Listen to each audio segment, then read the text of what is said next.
Fala pessoas, tudo bem com vocês?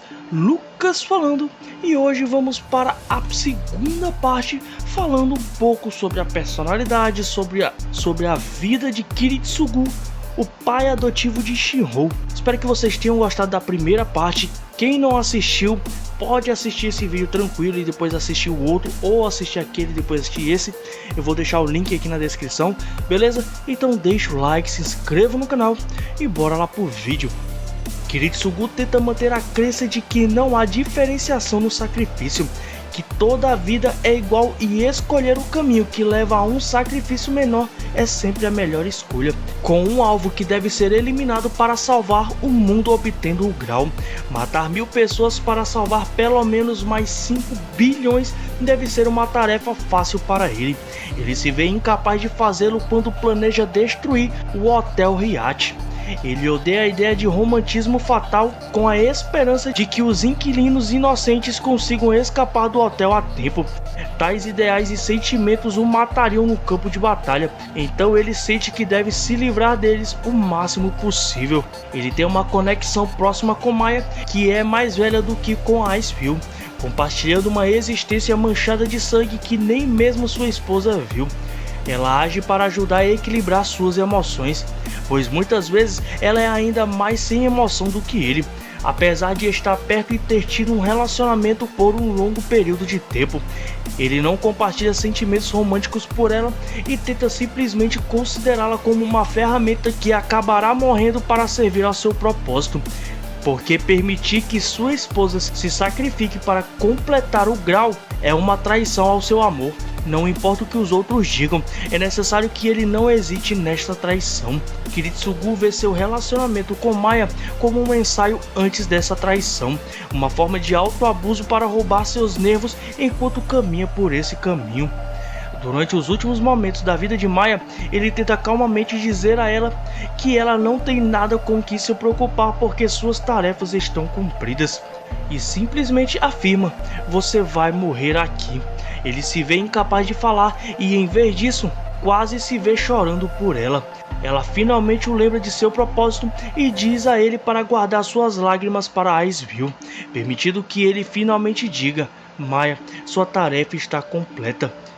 Ele parou de fumar enquanto estava com a família Iceberg, mas voltou a fumar durante a Guerra do Grau, em parte porque não conseguiu encontrar sua marca favorita, mas principalmente por consideração por sua esposa e filho. Ele instantaneamente compra um maço por hábito e mais uma vez começa a fumar. Sendo um nativo do Japão, ele se sente melhor no país, apesar de estar acostumado a viajar. Depois de resgatar Shinhou, ele encontrou a salvação em seu desespero. Antes de sua morte, ele encontrou um vislumbre de esperança quando Shinhou herdou seus ideais e acreditava que Shinhou seria capaz de fazer melhor do que ele. Certa vez, ele disse a um jovem Shinhou que meninos que fazem uma garota chorar terminarão em ruínas, algo que ele experimentou antes de sua morte. No geral, enquanto Kiritsugu é um assassino implacável, conflitante, calculista, estoico e de sangue frio, que cometeu alguns atos de vilões para alcançar seus objetivos, ele é idealista e tem boas intenções, o que o torna principalmente um anti-herói. Apesar de ser o verdadeiro mestre da família Iceberg, Kiritsugu operou principalmente em segundo plano durante o conflito, emboscando outros mestres quando eles estavam ocupados, enquanto Saber, que foi convocada usando a bainha perdida de Excalibur como catalisador, fez parceria com Icefield e fez para atuar ao ar livre. Isso foi para evitar conflitos entre Kiritsugu e Saber, pois as metodologias dos dois conflitavam muito entre si. Saber e Icefield viajaram do castelo de Iceberg no norte da Europa para o Japão de avião, enquanto Kiritsugu tomou uma rota diferente, entrando em Fuyuki de navio e se encontrando com Maya. No clímax da guerra, Kiritsugu lutou contra o último mestre, Kirei, até parar, ambos sendo consumidos pela lama negra que fluía do Santo Grau. Lá, Kiritsugu encontrou Icefield novamente, agora completamente fundida com o grau. Em sua mente, ele foi forçado a confrontar o fato de que seus métodos acabariam por levá-lo a se tornar o inimigo final da humanidade, igual a Angra Mainyu. Em si, Icefield proclamou: este caminho está correto. Kiritsugu rejeitou o argumento do Grau, dizendo que ele buscou o Grau porque seus próprios métodos são insuficientes para realizar a utopia que ele buscava. Apenas para que o Grau argumentasse ainda que não pode conceder um desejo sem uma metodologia para realizá-lo. Em outras palavras, o Grau apenas procurou realizar seu desejo fazendo o que sempre fez em seu lugar.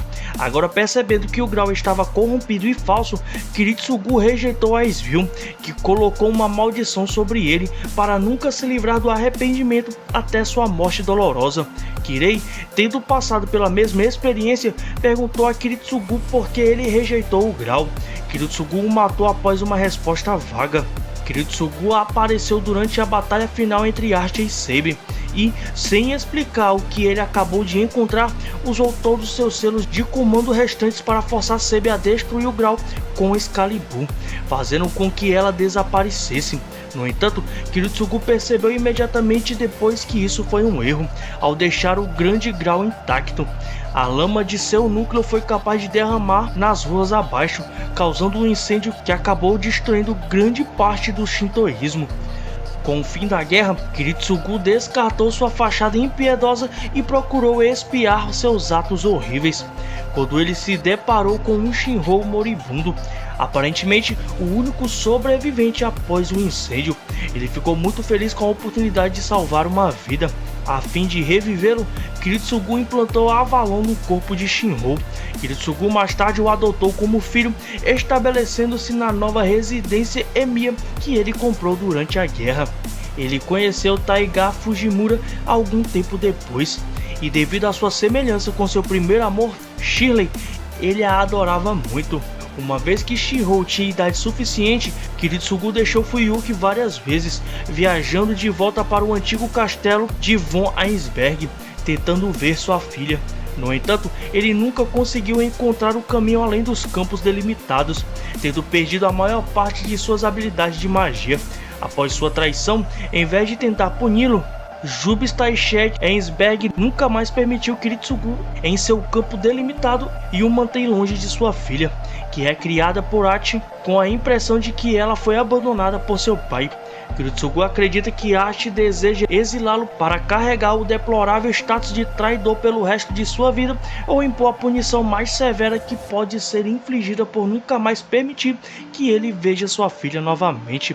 Para garantir a destruição do Grande Grau, Kiritsugu usou explosivos para criar uma saliência na linha Lei próxima, o que garantiria um terremoto em 30 a 40 anos. Ao fazer isso, ele esperava evitar uma quinta guerra, mas não percebeu que o final incompleto da quarta guerra faria com que a próxima ocorresse em apenas 10 anos. A maldição Angra Mainyu acabou custando sua vida, pois seus membros eram coxos, sua visão falhou e a maioria de seus circuitos se tornou inúteis. Seus últimos momentos foram com Shinrou, observando a lua do lado de fora de seu jardim. Seria uma memória mais feliz, durante a qual ele relembrou sua vida, observando que estava cheio de arrependimentos, especialmente sua incapacidade de salvar sua filha, revelando seu sonho de infância para Shinrou sobre se tornar um herói da justiça.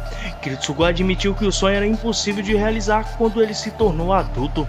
Shinrou, que olhava para Kiritsugu, odiava a maneira como ele falava de sua fraqueza e assegurou a Kiritsugu que ele pode realizá-lo, pois ainda era uma criança no lugar de Kiritsugu. Ele morreu pacificamente enquanto olhava vagamente para a lua e comentava como ela era linda. Ele morreu com a idade de 34 anos, 5 anos após o fim da guerra, passando para Shinrou seu ideal de um herói da justiça. Em seus últimos pensamentos, ele lembrou quando Shirley perguntou que tipo de adulto ele quer se tornar.